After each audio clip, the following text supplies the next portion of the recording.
Qué bien, ya nos han puesto la presentación. Bueno, Iñaco sugirió este título con interrogantes y todo tenía que ver, como él ha explicado, con una entrevista que le realizaron. Este es George Church, el genetista que acababa de publicar un libro un tanto especial, porque es un libro que está escrito en formato DNA y que no ha leído nadie, pero en el hilo de la entrevista pues él se refería a la posibilidad de que hubiese mujeres aventureras, creo que era literal, para llevar a cabo la clonación del neandertal. Y esto pues es lo que generó este debate, digamos, o esta situación un poco de inquietud en algunas personas y en otras de expectativas. Y entonces, pues yo, para ya relajar la audiencia, voy a responder a la pregunta del título directamente. Hoy no sé si mañana, pero hoy clonar al neandertal creo que no.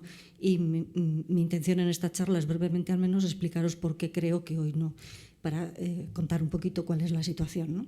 Hay dos cuestiones en las que pivota la pregunta, y es por un lado el neandertal y por otro lado la clonación. Entonces mi intención es explicar un poquito qué tiene de especial el neandertal en el tema de la clonación, cómo estamos en este momento en la clonación, y acabar la charla pues uniendo las dos patas, digamos, de este banco.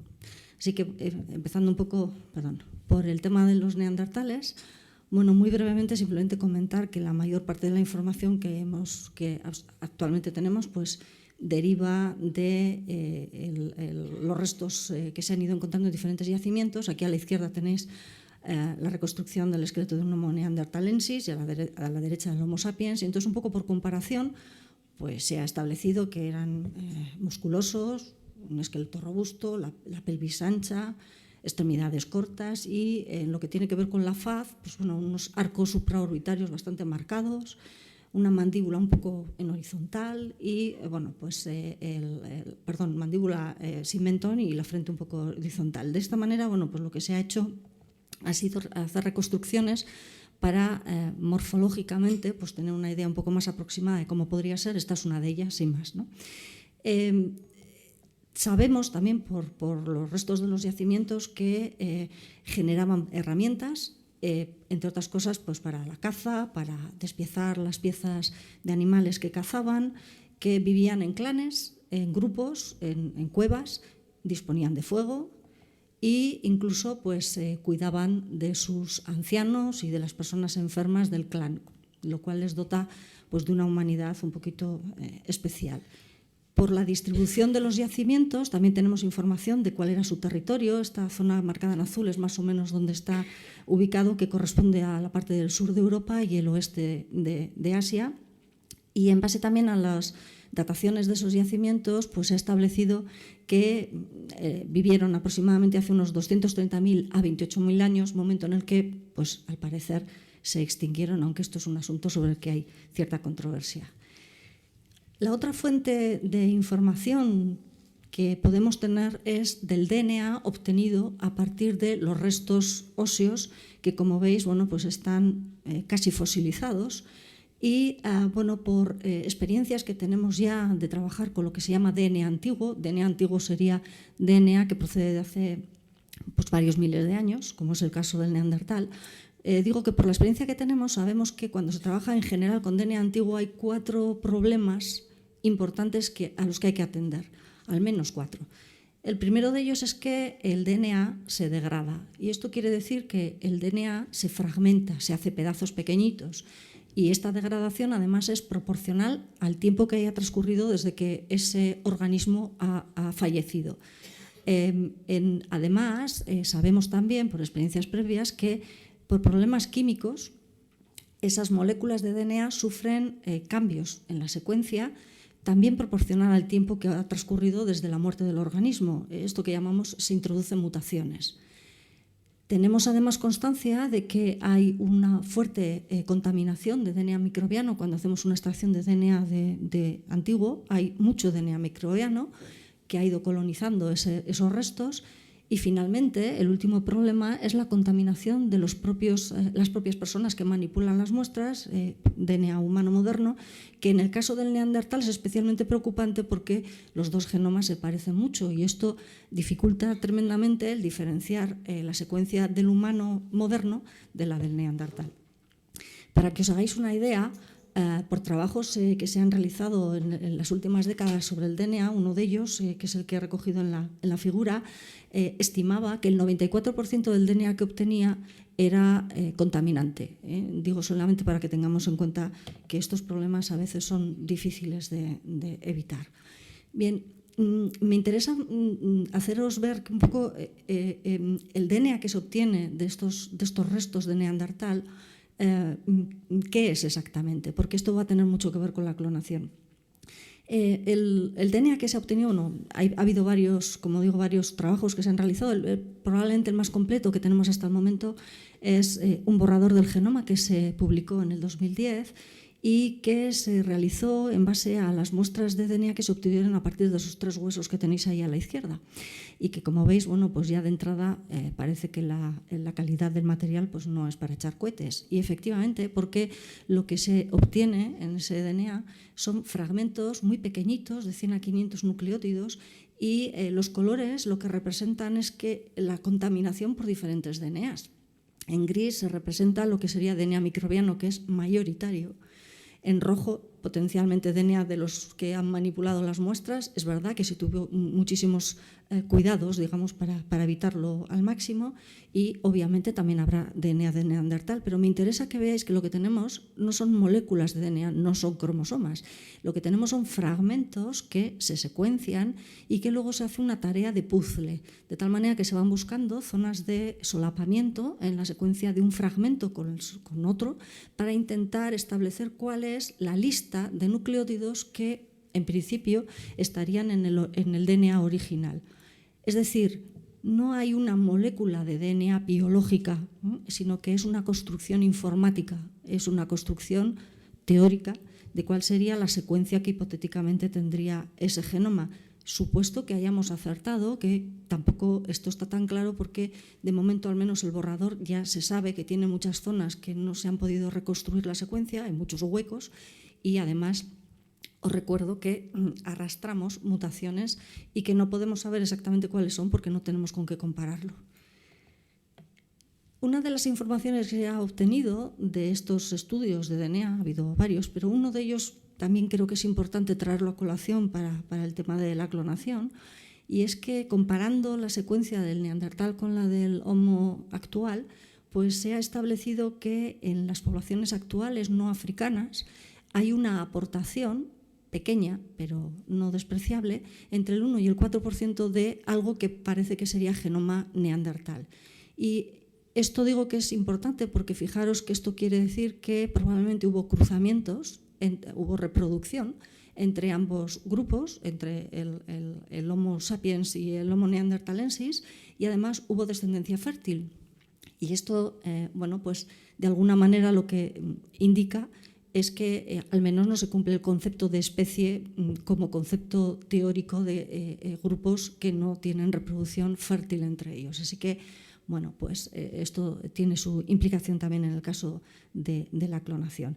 Y por este tipo de resultados de comparación del genoma y por las dataciones, pues se ha establecido, aunque esto también es discutible, que probablemente coincidieron en el tiempo, unos 5 o 10.000 años, ambos grupos o ambas especies, depende cómo queramos diferenciarlos. Bien, hasta aquí quería contaros un poquito qué tenemos del neandertal y ahora quiero contaros cuál es la situación de las técnicas de clonación. Bueno, de entrada decir que las técnicas de clonación son un conjunto de técnicas que lo que pretenden es generar copias bien de un organismo, y cuando se quiere hacer una copia de un organismo hablamos de clonación reproductiva, o bien de células o bien de moléculas. En el caso que nos compete de la clonación, de lo que estamos hablando es de obtener individuos, hablamos de de clonación reproductiva entonces, y de obtener individuos que sean genéticamente idénticos a algún organismo que preexista. En el caso de Neandertal, obviamente, esto va a estar difícil porque no preexiste nada, pero bueno, en principio como definición sería tan general como esto. Como muy bien ha dicho Iñaco, coincide en el tiempo porque justo fue también en febrero cuando se publicó el primer caso en el que se aplicaron estas técnicas de clonación, un tipo de técnicas que se denominan de transferencia en núcleo de célula somática. Se aplicaron, decía, a un mamífero con éxito, y este caso fue Dolly, 16 años y 10 años de que ha fallecido, o sea que casi el mes de febrero está marcado en el calendario con el asunto de las clonaciones. La técnica de transferencia de núcleo de célula somática es una técnica que vamos a ver ahora, a ver si funcionan los vídeos, pero quería deciros que es una técnica que lo que intenta es, de alguna manera, imitar lo que sucede durante la reproducción sexual, aunque con algunos cambios.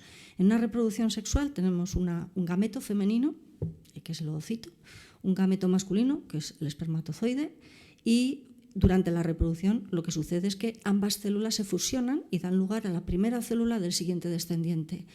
Genéticamente, por tanto, ese descendiente tiene la mitad de información genética de la madre y la otra mitad del padre. Si todo va bien, pues esto da lugar a una célula inicial que llamamos cigoto y empieza a dividirse progresivamente, primero 2, luego 4, luego 8, y además, según va creciendo el número de células, se van diferenciando estas células de tal manera que a lo largo del tiempo pues ya ese organismo tiene todos los tipos celulares que corresponde, los órganos que corresponde, y en humanos, hacia la semana 23 aproximadamente, tenemos un organismo que ya tiene todo lo que uno espera que tenga un organismo humano, es decir, todos los tipos de órganos que le corresponden, etc. En el caso de la técnica de clonación, de la transferencia de núcleo de célula somática, como os decía, emula, pero con algunos cambios. Necesitamos un ovocito, pero no tenemos espermatozoides, sino que lo que tenemos en su lugar son células somáticas de un organismo que preexiste. Y entonces lo que se hace es, estas células son las que van a dotar la información genética a ese descendiente, y por lo tanto lo primero que hay que hacer es eliminar la información genética del ovocito. Y esto es lo que no sé ya si va a funcionar, así que... ¡Uy! Cielos, esto se mueve demasiado. Quería poneros, porque es muy cortito y yo creo que ilustra muy bien uno de los problemas que tiene, para que veáis qué significa esto. Esto es un ovocito al microscopio, una micropipeta, una nanopipeta, y ahí una de las cosas que está como fluorescente es el núcleo, eso que se está chupando, es el núcleo del ovocito que se ha quitado, ¿vale? Como veis, es una técnica puramente manual. Era lo que no sé salir de aquí, Dios mío. ¿Me puedes echar un cable? Gracias. Bien. Entonces, una vez que hemos quitado el núcleo, pues lo que habría que hacer sería transferir el núcleo de esa célula somática a ese citoplasma que ya le hemos quitado el núcleo. Voy a ver si ahora también soy capaz de hacerlo, para que veáis que es el mismo proceso, pero al revés. Ahora tenemos el núcleo en la pipeta, lo veis ahí casi flotando, tenemos debajo ahí el óvulo al que le hemos quitado su núcleo, y ahora lo que vamos a hacer es introducírselo.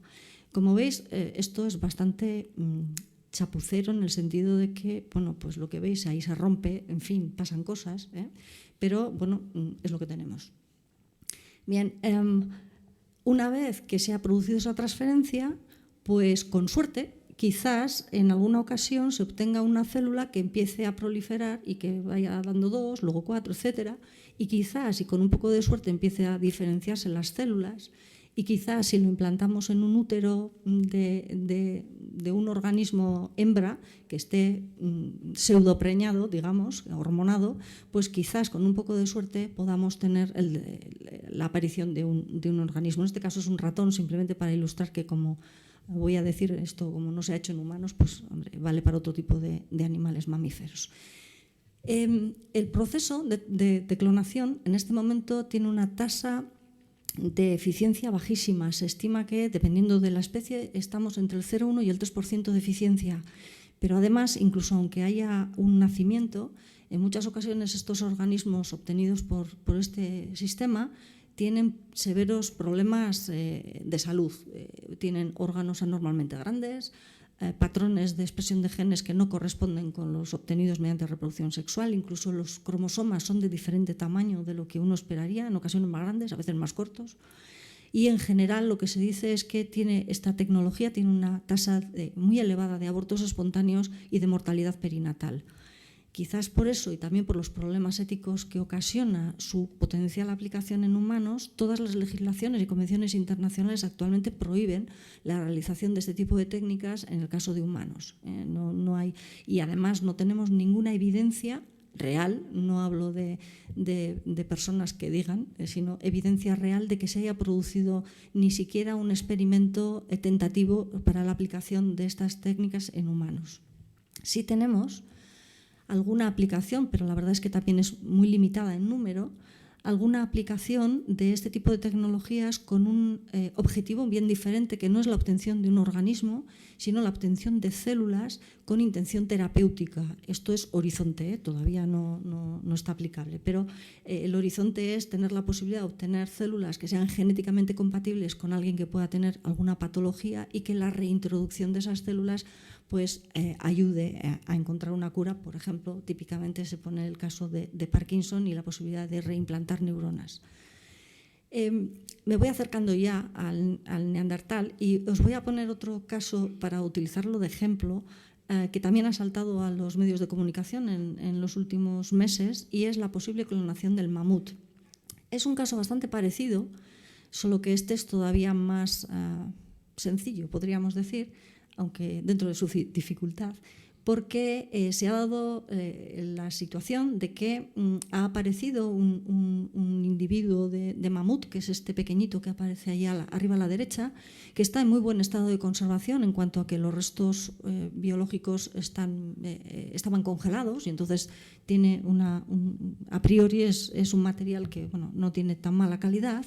Y estos dos señores que están aquí abajo es el acuerdo, el convenio, han firmado un convenio entre un grupo de Corea del Sur que se dedica a realizar clonaciones y una universidad rusa para llevar a cabo la clonación del mamut. Este es un poco el esquema que quieren realizar, y os lo pongo porque vais a ver que en el caso del neandertal es muy parecido.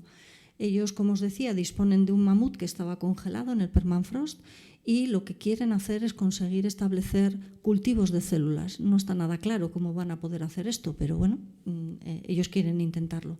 Y la idea es aplicar esas células, serían las donadoras de la información genética, que trasplantaríamos a esos óvulos de mamut, en este caso, de elefantas, a los que les hemos quitado el núcleo, les introducimos el núcleo de esas células de mamut y, con suerte, con mucho trabajo, pues quizás alguno siga adelante en esas divisiones celulares, y si lo implantamos en hembras elefantes pseudopreñadas, pues quizás en algún caso alguno llegue a término y tengamos un mamut clonado, o uno o varios. Esto es prácticamente el mismo esquema que habría que seguir en el caso del neandertal, solo que las complicaciones son mucho más acuciantes, porque, como ya he dicho, al menos de momento, el material del que partimos no es ni con nada un material que esté en buen estado desde el punto de vista biológico. Y como ya os decía, no tenemos moléculas, tenemos fragmentos, que tenemos muchas dudas de cuál sea el acomodo de esa secuencia a la situación original, porque sabemos que tenemos errores que vamos acumulando, y tendríamos que ser capaces de tener alguna tecnología que nos permita sintetizar artificialmente moléculas de DNA, sintetizar artificialmente cromosomas del neandertal. Esta es una tecnología que hoy por hoy no está desarrollada. Hay algunos ejemplos de síntesis artificial, pero de fragmentos pequeños, desde luego ningún caso de ningún cromosoma ni nada parecido a un humano, pero no sería la única dificultad, porque incluso suponiendo que fuésemos capaces de realizar esa síntesis, que ya digo que no es el caso, pero supongamos por un momento que hemos sido capaces de hacerlo, deberíamos tener también la tecnología para introducir esos cromosomas en alguna célula, no sabemos qué célula sería esa, una especie de célula madre, a la que habríamos quitado su información genética para meterle la del neandertal. Esto también es algo que no tenemos ninguna experiencia en hacer este tipo de tecnologías, y esta célula sería la que utilizaríamos para ese proceso de transferencia de núcleo, es la que utilizaríamos para después introducirla, fusionarla con un oocito, que también tendríamos que pensar a ver un poco de dónde sería ese oocito, si sería humano, si sería de un primate no humano, qué sería más adecuado desde el punto de vista ético, qué sería más rentable desde el punto de vista técnico. Ya digo que estoy poniendo muchos interrogantes porque todo es muy teórico. Quizás, tal vez, en algún caso esto funcionaría adecuadamente. No esperamos, desde luego, por la experiencia que hay en primates no humanos, no esperamos que la eficiencia sea ni del orden siquiera de la que hemos visto antes, sino que la eficiencia en primates no humanos es todavía más baja del proceso de transferencia de núcleo. Y quizás, tal vez, a lo mejor, en algún caso, esto siguiese el proceso de diferenciación, y si lo introdujésemos en estos úteros de mujeres aventureras a las que se refería al principio Charles, pues quizás en algún caso llegaríamos a tener algún descendiente clónico de Neandertal. Como veis, estamos lejos, y yo incluso dejo para el debate una pregunta. Es decir, es muy posible que, hipotéticamente, después de tanto esfuerzo que hubiésemos tenido que realizar para desarrollar todas estas tecnologías que ahora mismo no están a punto, y tanto dinero dedicado y tanto tiempo dedicado a ello, es muy posible, digo, que después de todo, pues lo que nos encontrásemos, pues para nosotros fuese incluso una sorpresa, porque quizás tampoco se diferenciaría tanto de nosotros como para haber justificado toda esta historia que nos hemos montado. Y yo hasta aquí era lo que quería deciros al principio, luego si acaso pues ya debatiremos. Gracias.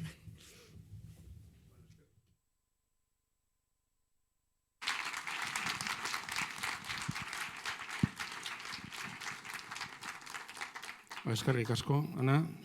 Y ahora Mabel, que es profesora de genética, y antes no lo he dicho, de medicina, no, de genética es ella, de medicina, y antes no lo he dicho, que le quiero agradecer a las dos muy sinceramente que se hayan prestado a este experimento.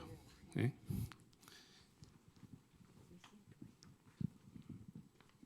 que iba a andar, pero veo que la sala es un poco... Bueno, pues buenas tardes. Que me ha resultado muy interesante. A mí me ha resultado interesantísimo lo que ha planteado Ana, y eso que me lo había contado, pero me sigue pareciendo apasionante, como me imagino que a la mayoría de nosotros. Y yo lo que voy a hacer es pues entrarle a este tema por otro lado. Y sobre todo lo que pretendo es dejar abierto el rato en el que vamos a poder debatir, o más que debatir, plantear nuestras dudas y una deliberación dentro de lo que se puede hacer entre todos nosotros, una deliberación ciudadana, ¿no? Yo soy profesora de bioética, y el área que conozco un poco es la relativa a la ética clínica, a la ética asistencial, los problemas éticos en la asistencia médica, y en parte los problemas éticos en la investigación con seres humanos, con animales, pero no en este tipo de investigaciones tan peculiares. Con lo cual soy una ciudadana con un cierto conocimiento, con una preparación entre lo que han explicado y lo que me he preparado estos días. O sea que mi situación frente al tema de la clonación del neandertal no se diferencia mucho de la mayor parte de la gente que estamos aquí, supongo. Lo que sí quería plantear antes de empezar cualquier tipo de aproximación era una realidad, porque estamos en el ámbito académico, venimos del ámbito académico, y yo creo que además la sociedad estamos reclamando cada vez más que se nos aclaren bien siempre los hechos, no los valores que subyacen, la discusión, las controversias, sino para empezar los hechos, porque los hechos son necesarios para cualquier tipo de deliberación prudente y sensata, ¿no? Y entonces, lo primero que hay que decir es que la clonación del neandertal en este momento no se puede. No hay poder para hacerla porque no se sabe, porque no hay saber. Hay una relación siempre muy peculiar entre el saber, el poder y la pregunta ética, que es el deber, ¿no? ¿Qué sabemos, qué podemos hacer y qué debemos o no hacer? Yo me imagino que a mí se me pide que hable de si debemos o no clonar, pero los hechos nos dicen, y nos acaba de explicar Ana, que no se puede clonar al neandertal. ¿Por qué? Porque no hay capacidad técnica para hacerlo. Es decir, no hay saber para ello, pero tampoco, al no haber saber, no hay poder, no se puede hacer materialmente. Pero es que además no se puede porque es ilegal en este momento. No porque haya una ley que diga que no se puede clonar al neandertal, sino porque no se puede hacer clonación humana. Es decir, nuestra sociedad ha decidido, desde la ley inicial de reproducción asistida a la actual, que es del año 2006, y que tiene que ver con todas las normativas, como ya ha señalado, de UNESCO, el planteamiento general de la Unión Europea, el contexto nuestro cultural occidental, mantiene el criterio de que es una cuestión sobre la que no se puede entrar ni reproducción, ni clonación con intención reproductiva, ni para reproducir a otro ser humano. No se puede hacer. Entonces, no podemos porque no sabemos y porque está prohibido. Dicho esto, ahora nos relajamos y vamos a ver cómo es posible que, a pesar de ser así, sigamos dándole vueltas a la cosa y tengamos curiosidad por venir a hablar de qué hacemos con la clonación del neandertal. Entonces, lo primero que hay que decir es que si nos concita aquí algo es que es un área potencialmente problemática. Hay cosas que pasan en la ciencia y que no sugieren mayor interés o que no despiertan mayor interés, que pasan que un día resulta que tenemos una aplicación clínica o una aplicación industrial y de todo el proceso de investigación y eso no nos hemos preocupado. Esta es un área potencialmente problemática. ¿Por qué? Porque está claro que todas aquellas que afectan, por una parte, a la vida material, ¿no? Pero sobre todo aquellas que, que ponen en cuestión o hacen temblar valores centrales de nuestra cultura, valores que tienen que ver con la identidad como especie, con cuestiones relacionadas con el vivir y el morir, con el nacer y el acabar, con la trascendencia de nuestra especie, la conservación, nos inquietan. Entonces, esas son siempre áreas potencialmente problemáticas, tanto para los científicos como para la ciudadanía en general, ¿no? Luego son áreas de incertidumbre, pero esto es casi todo en ciencia. Quien se mueve en el mundo académico y científico, en el mundo clínico, en el de la investigación, está acostumbrado a bregar con la incertidumbre, pero los ciudadanos también. La mayor parte de nuestras decisiones éticas son decisiones en condiciones de incertidumbre. No sabemos exactamente si lo que vamos a decidir que debemos hacer va a dar como resultado lo que esperamos. Lo que intentamos es, antes de decidir, tener suficientes elementos de juicio para no alejarnos mucho de lo que queremos, ¿sí o no? La previsión de un diagnóstico por imposición de manos es menos cierta, menos certera que la que se hace tras un TAC, una analítica, una buena exploración médica y una buena historia clínica. Hemos reunido, sigue habiendo un cierto grado de incertidumbre, pero lo hemos disminuido. Entonces, este es un territorio, el de la incertidumbre, que nos inquieta mucho. O sea, no solamente toca valores centrales sobre la vida, sino que además es incierto lo que estamos diciendo, ¿no? La incertidumbre aumenta con la información escasa. Hoy, la gente que habéis venido aquí, tenéis menos incertidumbre sobre el tema del neandertal que cualquiera que esté discutiéndolo en un bar o en una oficina o en un trabajo o en una plaza, porque sabes algo más. La información pone coto a la incertidumbre, ¿no? Pero además, cuando son temas como este, las nociones morales que tenemos son muy imprecisas. Es como, ¿qué nociones morales había sobre la reproducción asistida cuando a partir en la mitad del siglo XX, a partir de la mitad del siglo XX, empieza a tener un cierto grado de eficacia? Pues no las había, porque uno no se plantea mucho cuál es su lugar, su planteamiento moral ante una cosa que no existe, ¿no? Que no hay posibilidad, que es solo una hipótesis, pues hay quien la tiene y quien no. Por ejemplo, muchas veces mis alumnos me preguntan ¿por qué hay religiones del libro, ¿no? Religiones como la católica o como la musulmana o como la judaica, que parece que tienen tan claro el tema de la anticoncepción, si la anticoncepción eficaz y real es un invento del siglo XX, ¿no? Es decir, algo tan antiguo, bueno, porque se hace una interpretación de los valores morales, se traen esos valores al mundo moderno, a la situación actual, y entonces se reinterpretan. Pero está claro que ni la Biblia, ni el Talmud, ni el Corán dice nada de la anticoncepción, porque el proceso de anticoncepción, el proceso de reproducción, lo hemos conocido con una cierta exactitud en el siglo XX y ni siquiera a principios del siglo XX. No se conocía. Entonces, nuestras nociones morales son muy inespecíficas, las responsabilidades, las implicaciones, las posibles consecuencias, y esto es otro elemento, las consecuencias son muy difusas. Incluso cuando preguntamos a los que más trabajan sobre ello, no nos pueden dar respuestas muy ciertas. Con lo cual, como digo, es un tema no solamente potencialmente problemático por lo que toca, sino que es muy incierto. Y la incertidumbre nos incomoda. Necesitamos unas ciertas certezas. Cuanto menos edad, más certezas, cuanto más menos certezas, pero aún así no nos movemos bien en la incertidumbre, ¿no? Luego ocurre una cosa que está estudiada no solamente con respecto a la clonación, pero la clonación fue un campanazo. El tema de Dolly abrió, digamos, una perspectiva que ya se ha dado un nombre, como a todo hacemos los humanos, le ponemos nombre, que es lo que se llama un caso típico de desfase cultural.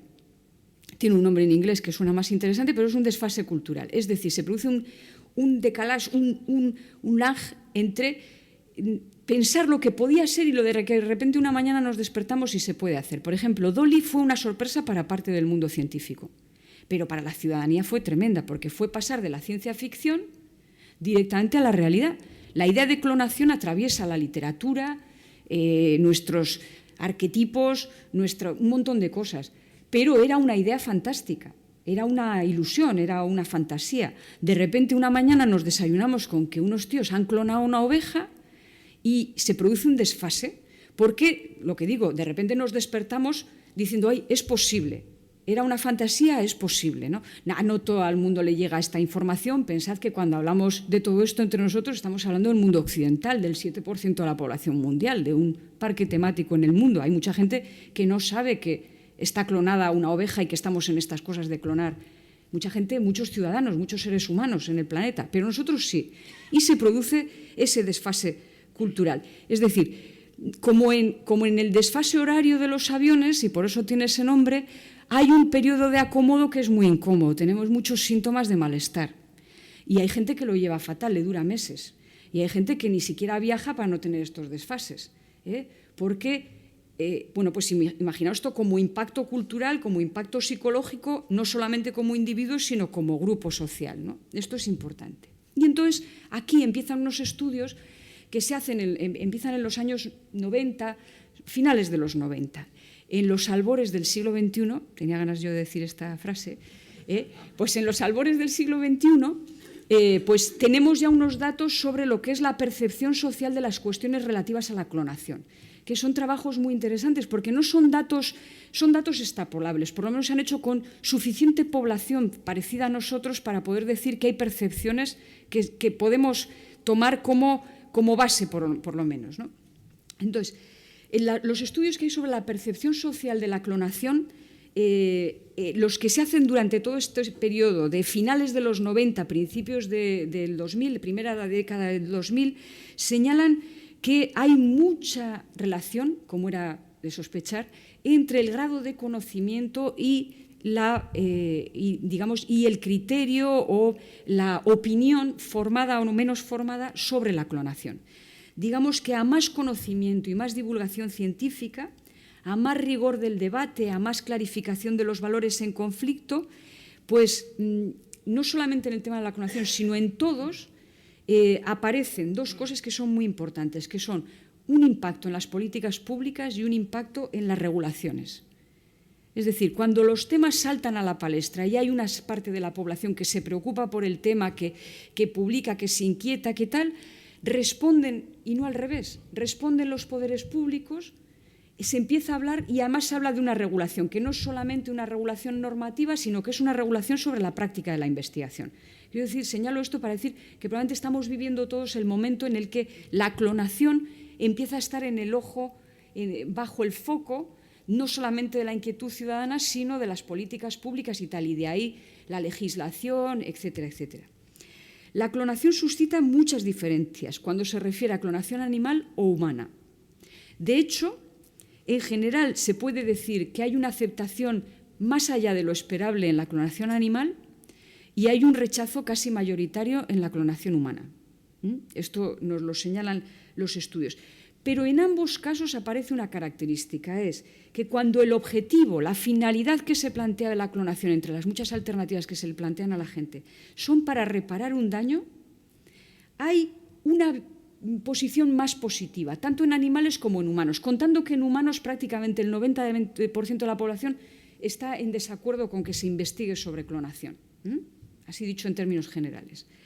Pero si se habla de una reparación del daño, por ejemplo, una extinción de una especie, clonación animal para recuperar una especie en peligro de extinción o que ya se ha extinguido y estamos a punto, como pasó con el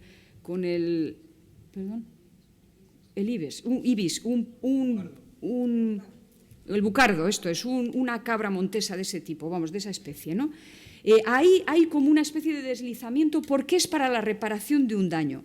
Y dentro de la reparación del daño, si esto es para mejorarnos, para curar algunas enfermedades, fijaros que el único punto en que la población parece, en estos estudios, admitir la clonación sería en los casos específicos de una imposibilidad de reproducción por cualquier vía conocida, técnica o natural, en problemas de infertilidad. Ahí se abriría una cierta perspectiva para alguna parte de la población en que admitirían una clonación humana. Esta es la única excepción. En la reproducción asistida, los casos extremos que se conocen. Y esto ha permitido hacer una cosa que se llama la cartografía de las actitudes frente a la clonación, que es un término muy bonito porque es muy visual, pero que además todos nos lo imaginamos cuando nos lo cuenta. Es como si fuera: la población establece unas zonas de reserva absoluta donde la ciencia no debe entrar, la intervención de la ciencia debe ser cero. Es como si en ese mapa dijéramos, hay un territorio que la ciudadanía de momento dice aquí no se entra, esto no se toca, ¿no? Hay otros lugares que son bienvenidos, por decir, que son zonas de intervención, que se llama. Ahí es donde, por ejemplo, lo que os digo, la clonación de las especies en vía de extinción, la reparación del daño, la clonación terapéutica, esta alternativa última que ha planteado, tiene un espacio de cabida. Y luego hay unas zonas que en el fondo están totalmente abiertas, porque lo que se plantea es el puro caso por caso. Esto siempre ocurre. Es decir, es como si en el fondo todos estuviéramos diciendo, vale, pero para hacer un juicio sobre algunos temas solo estoy dispuesto a admitir tratar cada caso, muy específicamente. Me tiene usted que explicar por qué en este caso sí. No son ni territorios, digamos, lugares de intervención, sino pura casuística. Y ahí, cuando establezcamos todos los mecanismos de regulación, todo lo que sea, para que si vamos a abordar el caso y si llegamos a la conclusión de que aquí podría ser posible, vamos a tener toda la seguridad. Esta es la cartografía que señala la ciudadanía, en términos generales. Pero claro, hay una percepción que no es la de la ciudadanía, sino la percepción de la comunidad científica. Y yo creo que hay que transmitirla. Nosotros hacemos divulgación científica desde la UPV-EHU, desde la universidad, y tenemos que decir que también conocemos un poco cuál es la percepción de la comunidad científica ante estas cosas. Por muy, digamos, rico que sea el debate, hay lo mismo que hay esta especie de juicios previos, llamados prejuicios, que son posiciones previas, que pueden ser revisables, ¿no? También la hay en la comunidad científica. Y hay una visión caracterizada en la comunidad científica que dice que tiene una confianza muy firme en el progreso y los beneficios asociados a la ciencia y a la tecnología, al conocimiento científico. Esto es un a priori en nuestro medio, de hecho es un motor. Y unido a esto hay lo de que un cierto convencimiento bastante extendido en la comunidad científica de que cualquier efecto adverso, antes o después también lo resolveremos de forma científico-técnica. Estamos hablando de todos somos ciudadanos, pero unos estamos en un sitio y otros en otro. Y la ciudadanía tiene que saber también dónde estamos o dónde está la comunidad científica.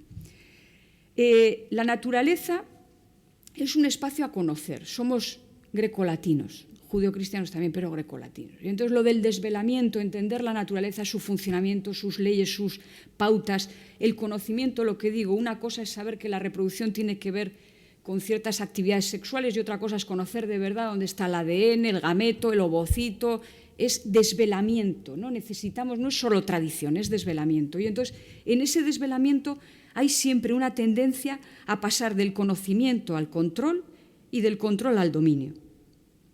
Yo la pregunta que me hacía preparando esto es, ¿qué ejemplos tenemos de cosas que hemos sabido, primero mirando, luego hemos enredado y finalmente hemos cambiado y hemos usado? O sea, en la vida material, digamos, en el conocimiento de la materia inerte, primero el átomo, el electrón, pipí, papá, ahora ya lo sabemos, la siguiente vamos a tocar a ver qué pasa, y la siguiente ya es, y si le cambio esto y le pongo esto, ¿qué pasaría? En eso somos como niños o como griegos o como desveladores de la naturaleza.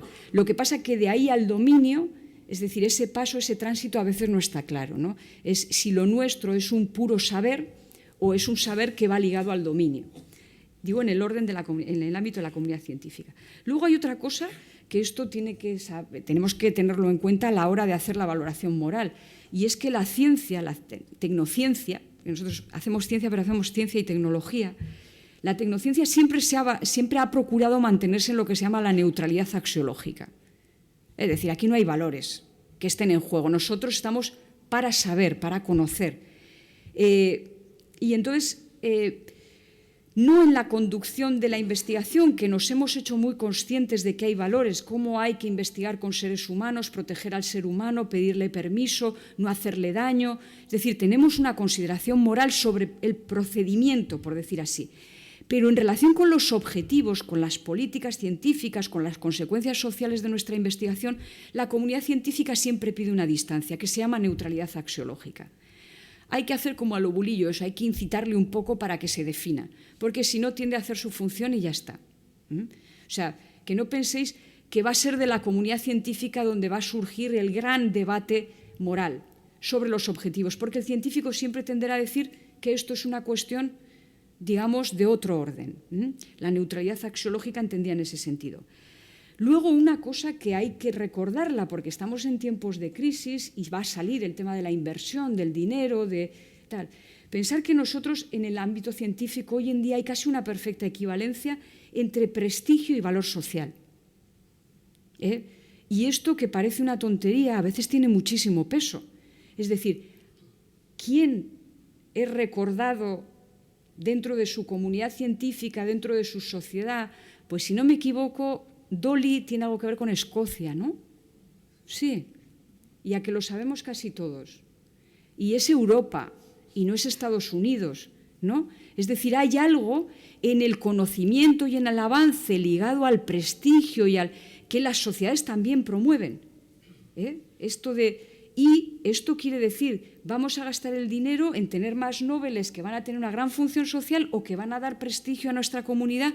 Y esto dentro de la comunidad científica es otro factor que a veces no lo consideramos con suficiente claridad. La perfecta equivalencia. Y luego hay una última cosa que quiero decir, y es que la comunidad científica tiene siempre tendencia a defender su autonomía respecto a la sociedad en la conducción de la investigación. La libertad de investigación es un bien que además en general la sociedad tiende a reconocer, que no haya cortapisas, que no haya a la libertad de investigación. Voy a decir otra cosa más. Yo creo que esto se va cambiando y nosotros queremos ser el ejemplo de que esto ya no pasa, ¿no? Es que hay una cierta tendencia a pensar que cuando alguien se opone a una determinada investigación y tal, hay un factor de ignorancia. Cuando en realidad a veces lo que hay es un factor de incertidumbre, de desconocimiento. Entonces, dicho esto, que he colocado ya en suerte la cosa, voy a decir muy simplemente lo que yo he podido recoger de qué es lo que está en juego en este momento en el tema de esta deliberación sobre el neandertal, que ya habéis visto que no se puede hacer, pero que no tenemos un rato para dedicarnos a pensarlo y qué pensaríamos, qué opinión construiríamos, ¿no? Yo lo que he visto es, básicamente, que en la literatura, en estos debates que hay en la red, en lo que se está publicando, lo que funciona son varios conceptos. Yo los transmito y luego hablamos, comentamos, ¿no? A ver qué os parece, las cuestiones técnicas, las cuestiones éticas. Hay varios conceptos que rondan el tema de la clonación del neandertal.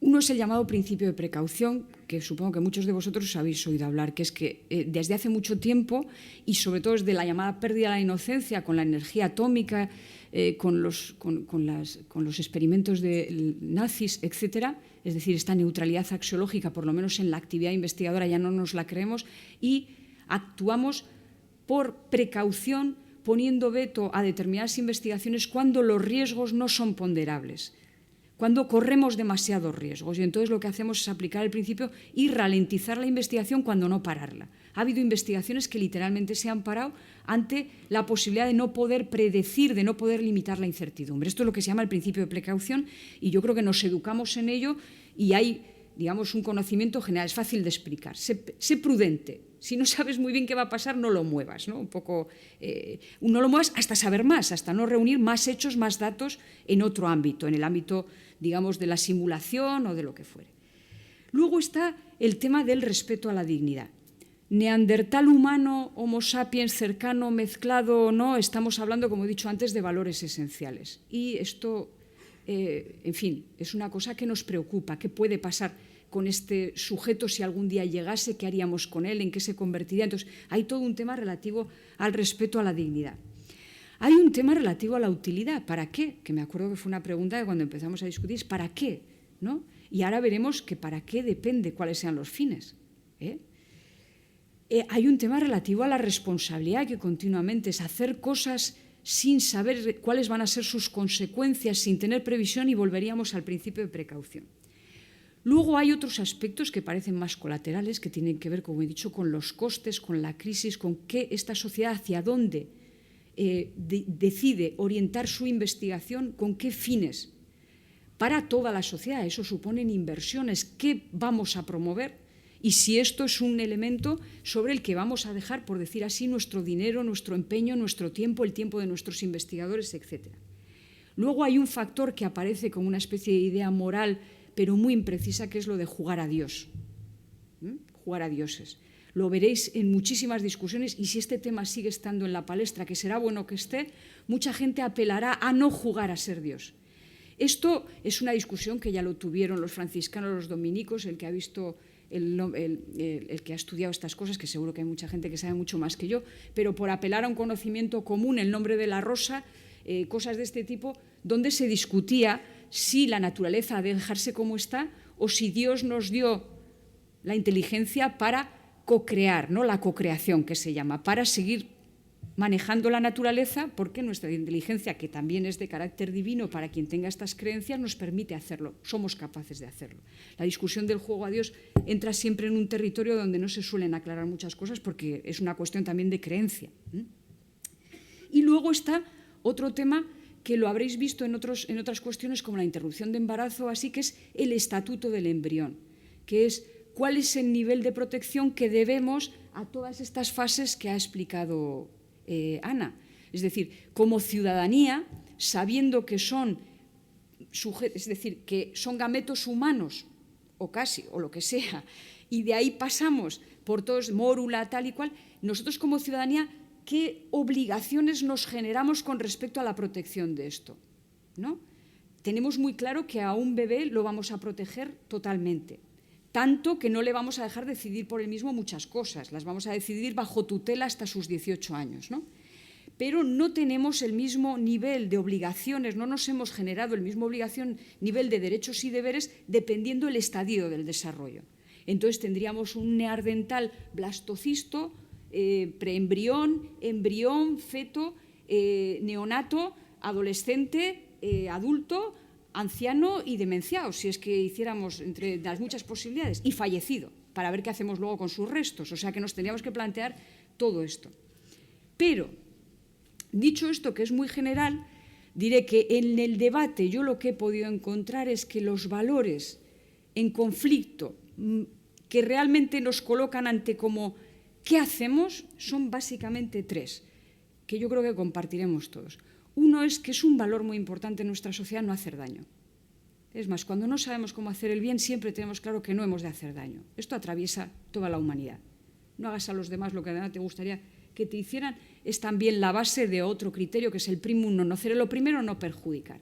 Y en este tema el grado de incertidumbre es tal que de ahí el principio de precaución, etcétera, no me enrollo más. Un valor muy importante, evitar el daño. Otro valor muy importante para nuestra sociedad es aumentar el conocimiento, saber.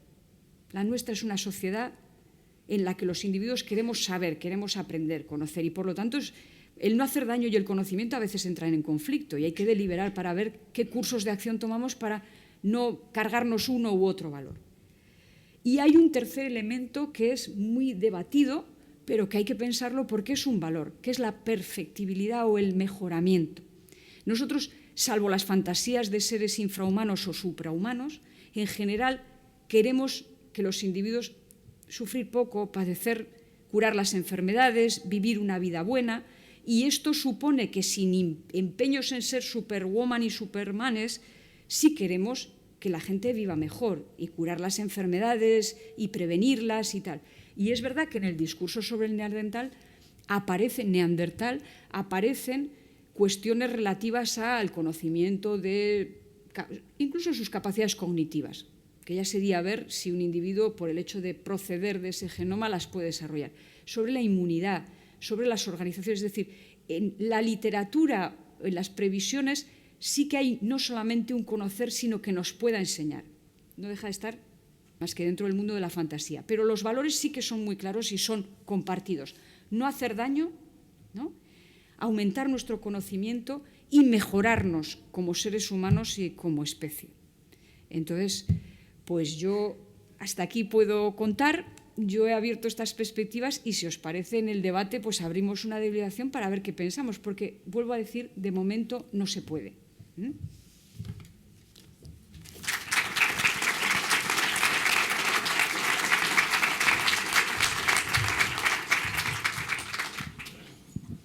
Vale, muy bien, pues muchas gracias. Y vamos a empezar entonces con el turno de intervenciones. El que quiera plantear cualquier cosa, pues que levante la mano. Y lo que sí vamos a hacer es pedir brevedad porque somos muchos y no podemos estar toda la noche aquí.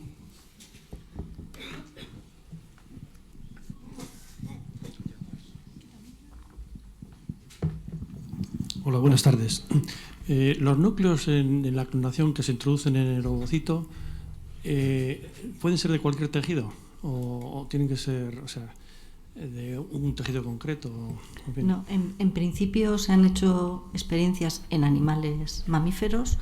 Yo creo que diría, no sé si con todos los tipos de células, porque hay bastantes, pero con muchos. No hay ninguna preferencia hacia un tipo de célula concreto. Sí que a priori ahora se están intentando mejorar las eficiencias, estas que hemos visto que son muy bajas, intentando utilizar células madre como células donadoras. Pero, por ejemplo, Dolly surgía de una célula de la glándula mamaria. Quiero decir que, ya digo, hay diferentes experiencias y sí, parece que la eficiencia mejora algo si se utilizan células madre como células donadoras o células que no son madre, pero están bastante poco diferenciadas, que son células embrionarias. Pero en animales, siempre.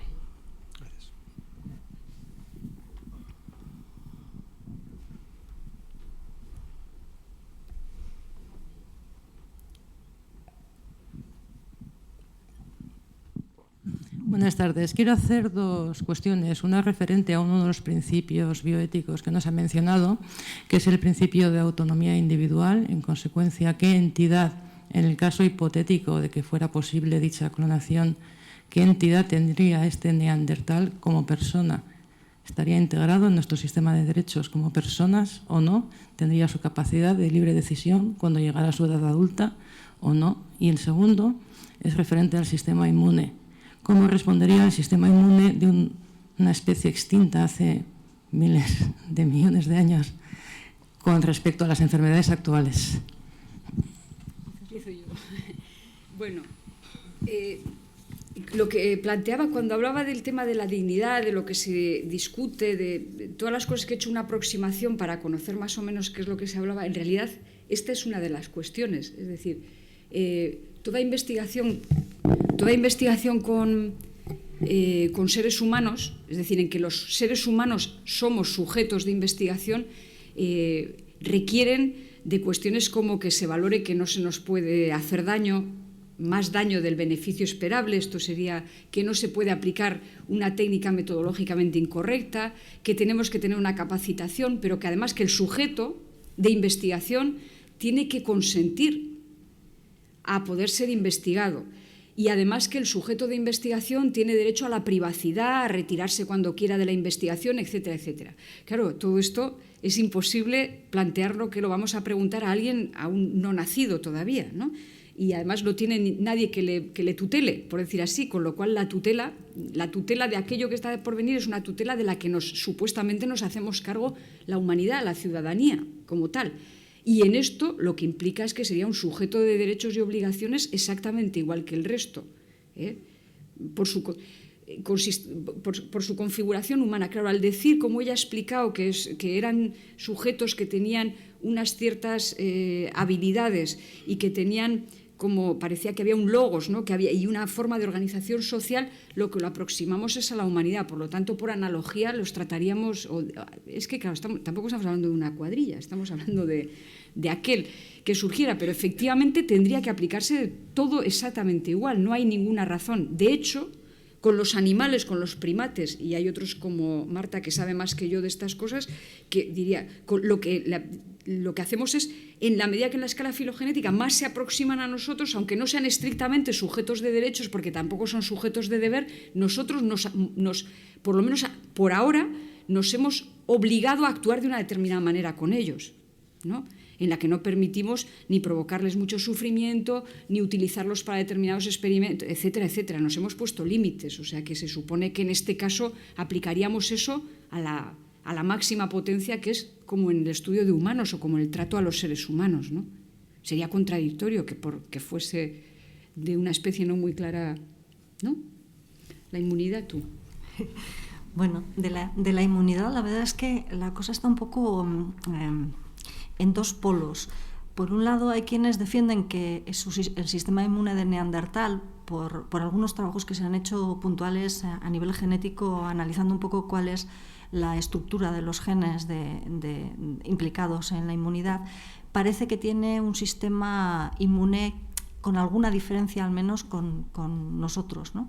Y desde ese punto de vista, una de las posturas justamente de Church que él planteaba como de amejoramiento vendría justamente sabiendo cómo es ese sistema inmune, incluso si pudiese cruzarse con alguno de nosotros, pues quizás esto introduciría una cierta mejoría en el sistema inmune.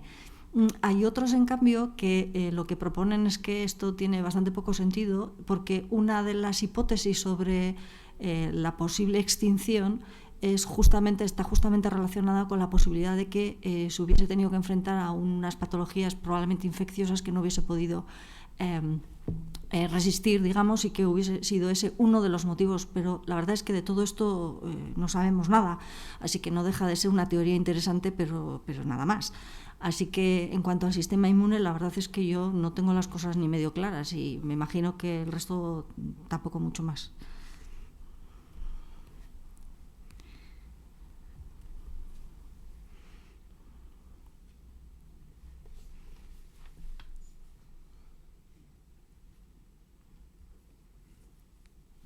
Hola.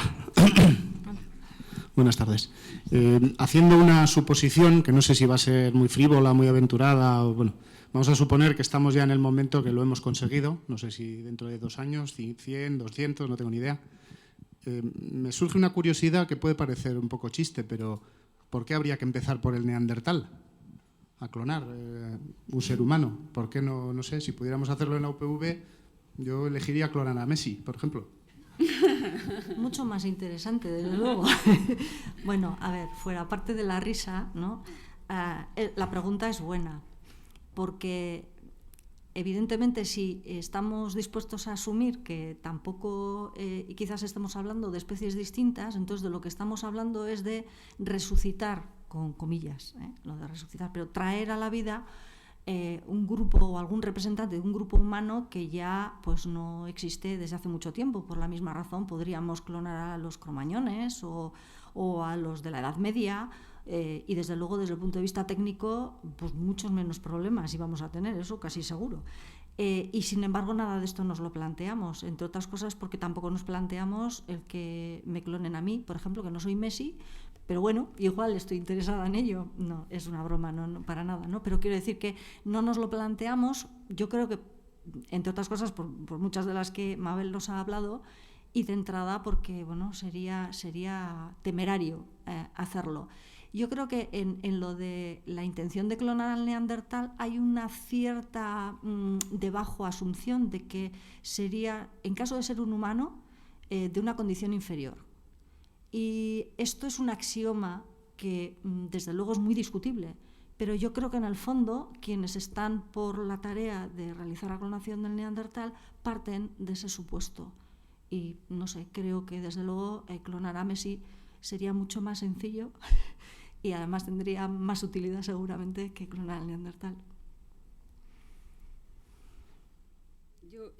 Una de las cosas que, leyendo todo lo que se va diciendo, los debates, también hay que pensar que cuando un hombre como este sale a la palestra y pega lo que podía, para algunos ha sido un patinazo, y de hecho es verdad, como ha dicho Iñaco, que enseguida intentó recoger velas, pensar que la cosa de la investigación está muy disputada y tiene mucho que ver con el dinero y con... Nosotros solemos hacer un comentario así jocoso entre nosotros, es cuando en Adapuerca cada año tiene que surgir una cosa porque es una manera de transmitir que hay algo en activo y tal.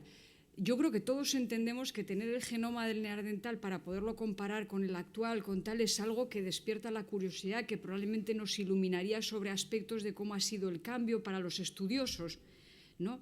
El salto de ahí a ver un neandertal y que todos estuviésemos, tiene una proyección que yo no he dejado de pensar desde que empecé a leer en esto, que tiene que ver con mantener a un equipo de investigación, a un grupo en un determinado nivel en el candelabro, como decía aquella, ¿no? Para que cuando llegue la financiación, etcétera, etcétera, sea... Yo creo que hay un factor, no voy a decir publicitario, pero la cosa está muy achuchada y a veces con más o menos intención el mantener determinadas líneas de investigación en un punto, pues permite asegurar que no sea desconocido. Esto no lo digo yo, los estudios que dicen que en cuanto a la población empieza a manifestar interés, hay controversia, se publican cosas, los poderes públicos y esto reaccionan. Es como una correa de transmisión muy inmediata. El aumento de conocimiento en la población sobre la ciencia haría probablemente que las políticas científicas fueran más generosas con la investigación. O sea que todo tiene esta especie de retroalimentación, lo cual no quiere decir que nosotros hagamos esto más que para transmitir conocimiento, ¿verdad?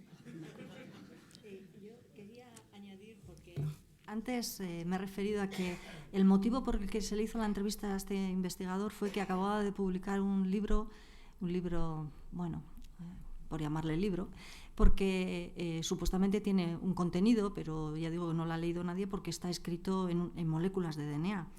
Y este señor es que se dedica a sintetizar el DNA, que si recordáis un poco, es una de las partes fundamentales para la técnica de la clonación del neandertal, es decir, desarrollar la tecnología para realizar la síntesis artificial de DNA es uno de los puntos clave.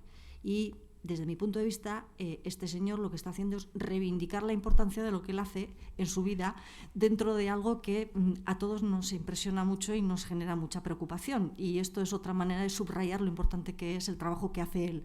Pero bueno, yo creo que en todo esto pues, hay una parte de vanidad seguramente que deberíamos despojársela. Hola, ¿sabemos de dónde venimos? ¿O venimos de Adán y Eva? ¿Sabemos algo de eso? ¿O es...? Porque ahí habéis hablado del Homo sapiens y habéis hablado de este neandertal. O sea, ¿somos diferentes? ¿De dónde venimos? ¿Sabemos algo en ese sentido? Es una pregunta metafísica. ¿Quiénes somos, de dónde venimos y a dónde vamos? ¿No? En términos evolutivos, yo creo que tenemos unas ciertas fotografías o unas ciertas deducciones que nos ayudan a comprender de dónde venimos. Yo no soy especialista en antropología, así que no me voy a atrever a decir más datos, pero sí que tenemos a una persona que es profesora de antropología y que yo creo, Carmen, ¿podrías echarnos un cable de dónde venimos? Sí. Sí. Déjale el micro.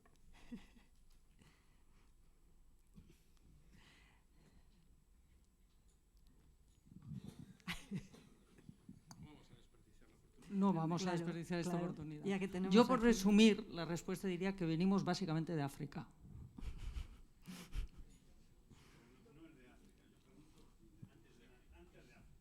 Antes de África.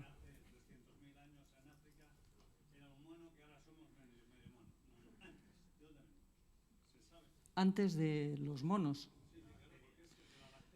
Pues mira, de la sopa primordial. No. O sea, ¿cuánto de atrás? Yo creo que hay que... Yo creo que la... Una especie de pequeño pez o de una rana o algo así, no sé cómo se transformó. ¿Cómo es? Yo creo que es demasiado largo para hablar aquí, pero en todo caso me parece que hay dos... Lo que ha dicho Mabel es muy importante. Hay dos ámbitos de explicación del mundo para un ser humano que se pregunta sobre sí mismo, ¿no? ¿Y qué hago aquí? ¿No? Hay dos ámbitos de respuesta. Uno es el que se puede responder desde la metodología que llamamos método científico, tiene una aproximación, Y entonces desde ahí, pues yo diría que venimos como linaje humano de África, de un grupo que salió hace 150.000 años aproximadamente, Homo sapiens, que salió y en Europa se encontró con los neandertales. Y si echamos para atrás, pues todos los seres vivos, animales, vegetales y plantas, venimos de una única especie de bacteria que existió hace 3.500 millones de años, más o menos. Más o menos.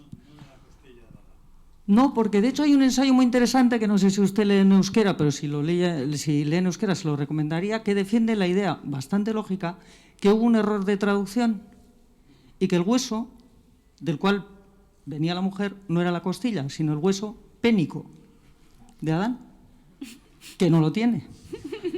Porque el único hueso que falta en los machos de la especie humana respecto al resto de los mamíferos es el hueso del pene, no la costilla. Pero esto es otro tema que entronca muy bien con las tradiciones orales de qué hacemos en este mundo, pero entramos ya en el campo de la metafísica, que ya no es el campo nuestro.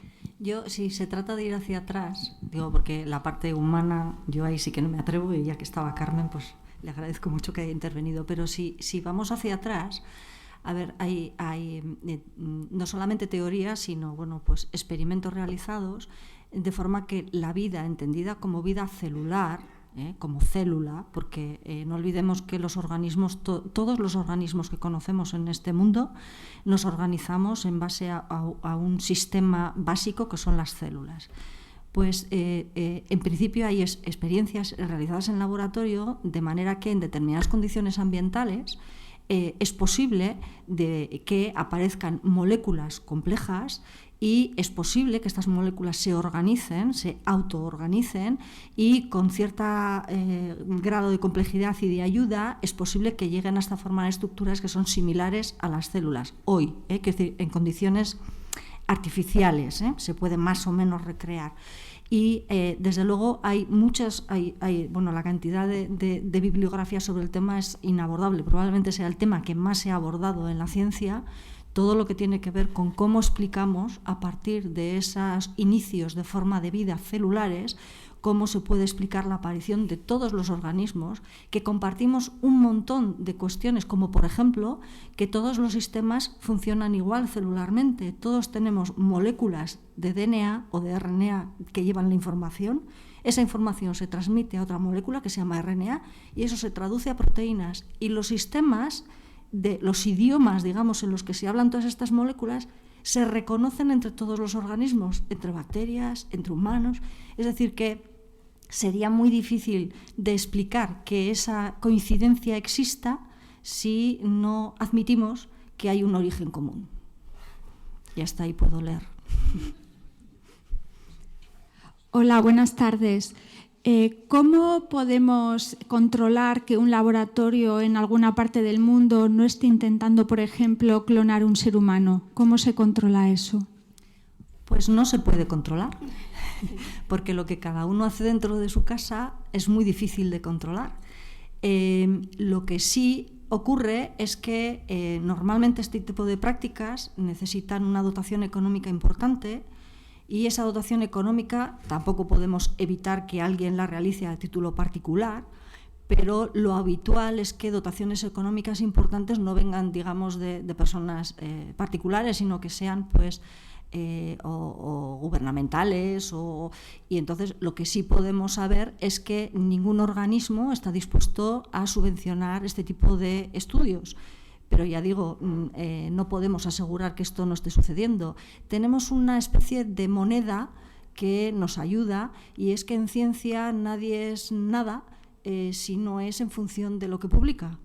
Y como desde luego sobre este tema no se puede publicar nada, sería como, digamos, para un científico sería un tipo de trabajo que quizás le sería interesante económicamente, pero desde el punto de vista científico no serviría para nada. Así que no podemos evitarlo, pero hacemos lo que podemos dentro de las herramientas que tenemos públicas, digamos, ¿no? Solo añadir una cosa, que en la vida podemos controlar hasta donde podemos controlar, pero en estos ámbitos hay una cosa que es, hay como dos formas de orientar o que suelen discurrir en paralelo, que sería lo que en ética se llamarían los deberes perfectos o imperfectos, que son diferentes. Es decir, hay cosas en las que se trata de exhortar, de convencer a la ciudadanía, a los científicos, de que la propia sociedad incida sobre los científicos y viceversa, exhortando a unos códigos rigurosos en los que se cumplan una especie de autorregulación y de control interno. Lo que ella ha dicho, una revista no publicaría jamás, una revista científica hoy en día no publicaría un artículo que tratase de este tema, porque claramente sería algo que se hubiese hecho mal. No se publica algo, se intenta al menos que no se publiquen cuestiones que son éticamente inaceptables y que la sociedad ha dicho que no se pueden hacer. Pero hay una parte que es exhortativa y que tiene que ver con la formación que damos a nuestros científicos, con la opinión, el pulso de la opinión pública, de las políticas de investigación, etc. Y estos no puede uno más que insistir, persuadir y tal. Pero luego hay lo que llamamos deberes perfectos. Si hay un momento que como sociedad establecemos que eso no se debe hacer, lo que sí ocurre es que tiene que ir ligado este deber, normalmente se transforma en ley y tiene que ir acompañado de una sanción. Es decir, la sociedad tiene que tener un mecanismo para evitarlo, para controlarlo y para penalizarlo en el caso de que se haga, porque si no estamos confundiendo lo que es ser una sociedad sensible tal, y una comunidad científica bien dotada de un código, de una autorregulación, y lo que la sociedad ha puesto una barrera donde dice por aquí no se puede pasar. Ya digo, de momento la sociedad ha puesto una barrera que dice por aquí no se puede pasar, o sea que la hipótesis siempre hay quien intentará saltarse la norma, o puede haberlo, pero en general es así. Sí, robar está prohibido, pero bueno, a veces ocurre, pero bueno, nos dotamos de legislación contra ello. Pues esto es un poco igual. Hola, tengo dos preguntas, una para Ana y otra para Mabel. Como has comentado antes, George Church es un experto, un biólogo sintético. Entonces, su principal aportación consiste en desarrollar una técnica para copiar ADN, ¿no? Y una de las cosas, bueno, ya me dirás a ver si... Y una de las cosas que ha hecho es precisamente eso, ¿no? El producir un copiado en un ADN del libro que ha sacado, ¿no? Incluso hay empresas que copian ADN. Y después apareció otra noticia relacionada con el tema de un instituto europeo que había realizado algo parecido, ¿no? Un copiado de una cinta de vídeo y otros formatos diferentes, también una molécula de ADN que fundamentalmente consiste en sintetizar un ADN en base a los ceros y unos que existen en ese formato digital que quieren copiar, ¿no? ¿Cómo está el tema del sintetizado de un ADN? ¿Se podrá llegar a...? A ver, copiar una molécula de DNA, esto está tirado. Basta decir que lo hacemos todos los días en los laboratorios de biología molecular. Pero para poder copiar, tú necesitas un original, ¿vale? Tú partes de una molécula y lo que habitualmente hacemos es generar copias, por ejemplo, de una parte de esa molécula. Y para eso utilizamos como molde la molécula que tenemos, el original, digamos. Y entonces lo que nosotros hacemos es, aprovechando que la molécula, la verdad es que es cómodo trabajar con ella, porque como tiene una hebra y otra que es complementaria, pues usas una y sintetizas la otra de manera complementaria. Es decir, hacer copias es muy fácil. Además, solo necesitas una maquinita que es bastante baratita incluso. Pero lo que ya no es nada fácil es sintetizar sin tener original. Es decir, sintetizar DNA diciendo yo quiero hacer esta secuencia A, T, C, G. Yo no tengo esa secuencia en una molécula, pero quiero hacer esa. Entonces, hacer esa síntesis, eso es lo que se llama síntesis artificial. Y para eso, como no hay molde, pues hay que establecer diferentes técnicas para que yo ponga primero una A, luego le añada otra A, luego otra A, luego una T, y en ese orden, no en ninguno otro, sino en el orden en el que yo quiero ir poniendo esas letras. Lo que has comentado del trabajo que han realizado unos investigadores ha sido justamente eso, pero lo que han hecho ha sido sintetizar fragmentos pequeñitos. y lo que han hecho ha sido ponerle etiquetas al principio y al final de cada fragmento para saber en qué orden deberían leerse. De tal manera que uno puede incluso hacer como si esto fuese un libro al que le diesen varios volúmenes. En el primer volumen tienes una parte de la lectura y entonces lees aquello y dices, ahora paso al volumen número 2.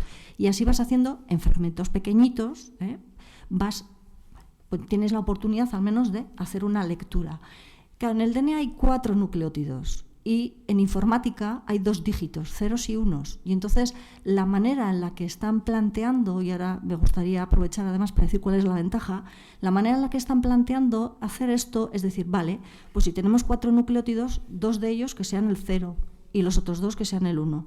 Y entonces lo que hacemos es traducir, digamos, el lenguaje de ceros y unos, en el que estamos muy habituados en el mundo de la informática, a este otro de 4. ¿La ventaja cuál es?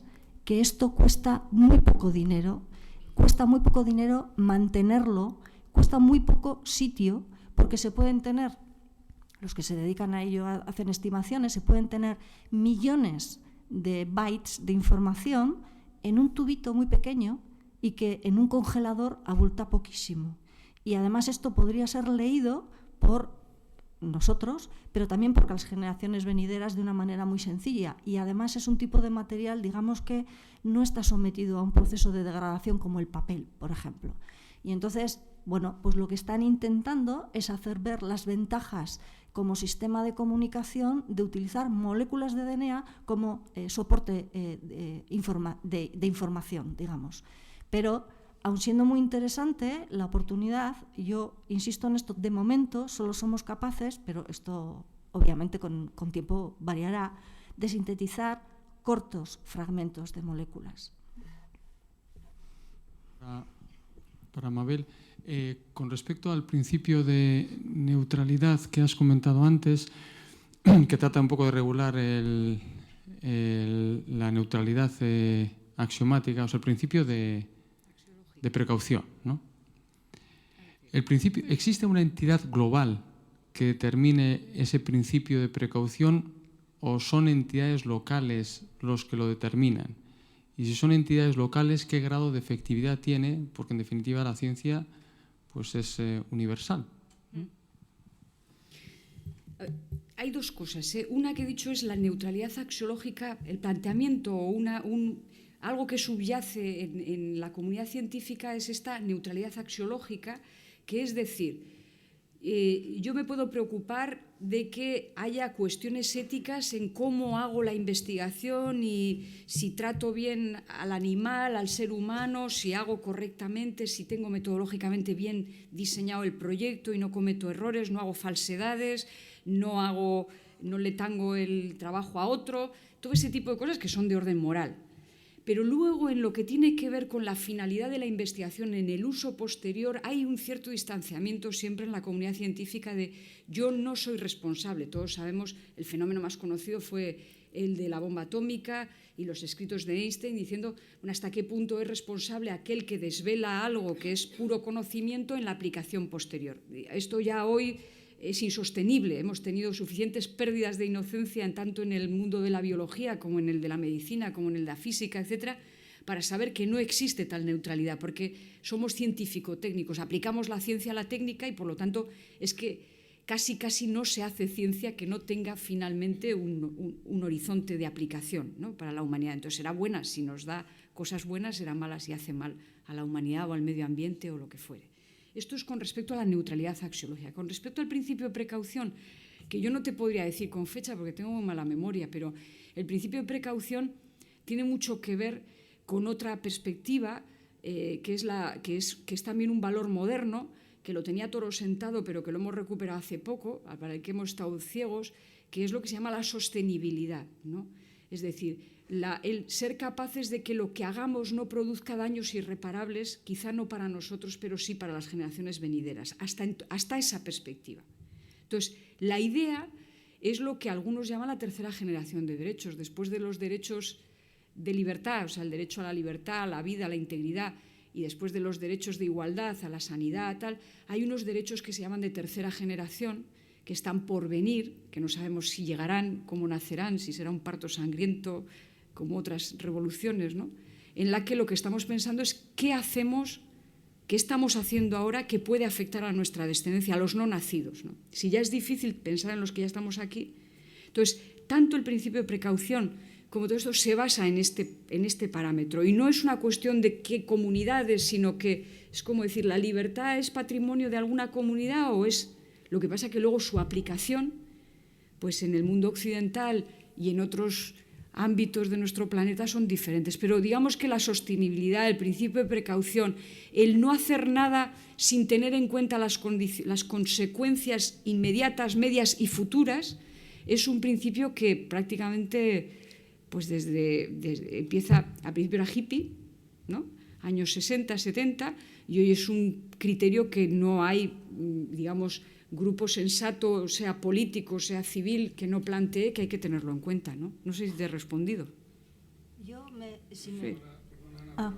No te voy a dejar, no. Hay una palabra pedida y ya no voy a dejar más porque es que hemos llegado al límite y no podemos pasarlo. Ya lo siento. No te dejo. Pues vaya. A ver, un tema que creo que no se ha tratado es ¿qué opinaría él? Lo clonamos, nace, ¿qué hacemos? ¿Lo hacemos crecer en un laboratorio? ¿Lo llevamos a una escuela? En el primer caso no tiene amigos. Se convierte en una persona adulta. No tiene nadie semejante. ¿Lo condenamos a la soltería? En estos casos yo me imagino al monstruo de Frankenstein o al Roy Batty de Blade Runner, que se van a su creador y le dicen ¿qué me has hecho? Pues fíjate que yo, en cambio, veo una persona con gran atractivo para las mujeres, mucho interés, si es varón, sí, porque de momento las muestras de DNA que tenemos corresponden a varones, entonces he dado por supuesto que sería un varón, por eso la foto en el jacuzzi. Quiero decir con esto que yo no sé qué haríamos con él, pero desde luego a mí me parece que una cosa que no sería favorable es que todos los focos se pongan sobre él, igual que no sería favorable que se pongan sobre ninguno de nosotros. No porque sea diferente, que a lo mejor sí o a lo mejor no, sino porque simplemente es una responsabilidad que es muy difícil de llevar, esto de que todo el mundo te esté mirando. Pero yo, fuera parte de este asunto de que por lo ilustre que sería, ¿no? En fin, tendría todos nuestros ojos puestos encima como el gran hermano, pues fuera parte de esto, fíjate que yo creo que tendría hasta su puntito.